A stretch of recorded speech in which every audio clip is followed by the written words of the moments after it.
Hey there, Shadow Penguin, and welcome back to my second Skyrim Challenges series.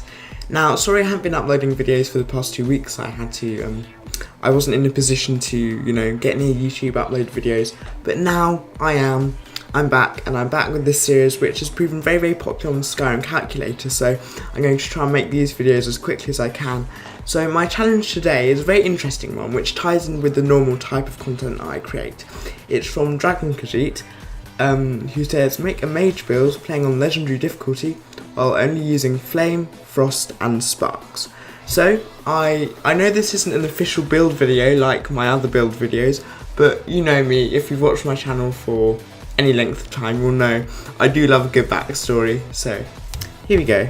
The Slow Burner, as he's called, was born in the Altmer homeland of the Somerset Isles, and as a young child always admired the shimmering ranks of the Thalmor foot soldiers as detachments would travel to and fro about the province, dispensing justice and ensuring that the white gold concordat was upheld.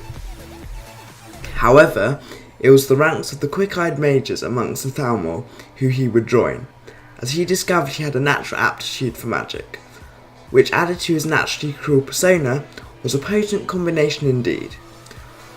Whereas as a child he had been able to pull the wings off insects with impunity, he now did the same to people, becoming the Thalmor's most effective interrogation specialist, twisting his knowledge of the Destruction School to dark purposes.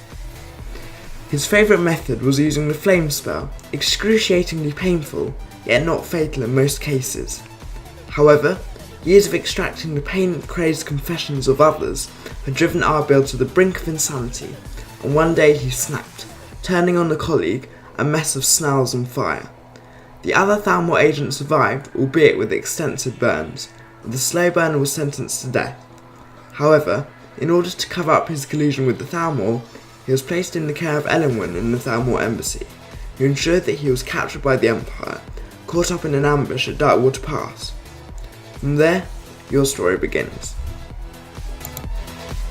So the playstyle for this build, as you can see, is very, very quick. You have to go fast, you have to stay mobile, because your only 3 spells are Fire, Frost and Shock.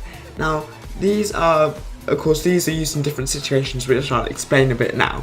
So the Fire spell, of course, is very, very good against melee. Sort of not melee, I mean sort of non-magic users. As a staple spell, because it does not cost very much and it sets them on fire, which is good, so you can move on to a different foe once one of yours is at low health. Also, if you get the correct perk, it means that they will flee once they're at low health, which takes the fire off you.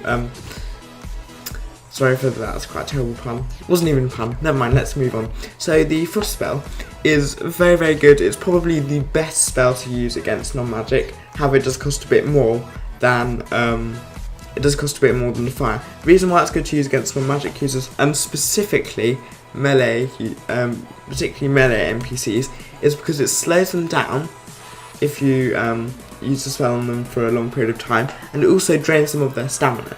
So if they're chasing after you, if you sort of jog backwards and use the Frost spell on them, their stamina will be drained, so they won't be able to do power attacks, which is very useful because since you have no armour, you're only using the red robes, and you're putting most of your points into magicka.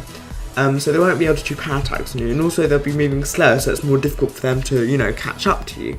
So it's the best spell to use against non-magic users. The best spell to use against magic users is the third spell in our repertoire. The most magicka intensive is the Shock spell, which drains them of their magicka as well. However, so I'd use that against magic users, but apart from that, the Frost is the best. But if you're kind of running a bit low on magic points, or you want to set something alight, like oil, for example, of course use the Fire. That's another thing. You cannot underestimate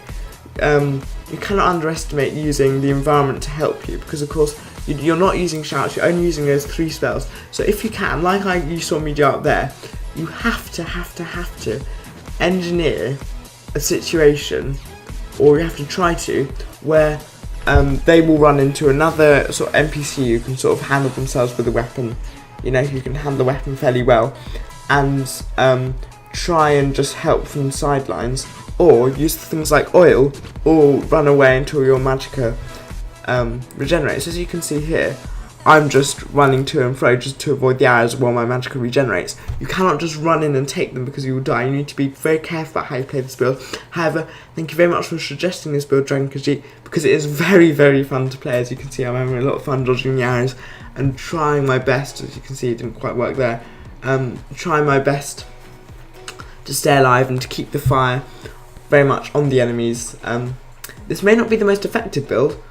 It is probably the most difficult build I've made, which is the point of the challenge really, but it was definitely amongst the most fun.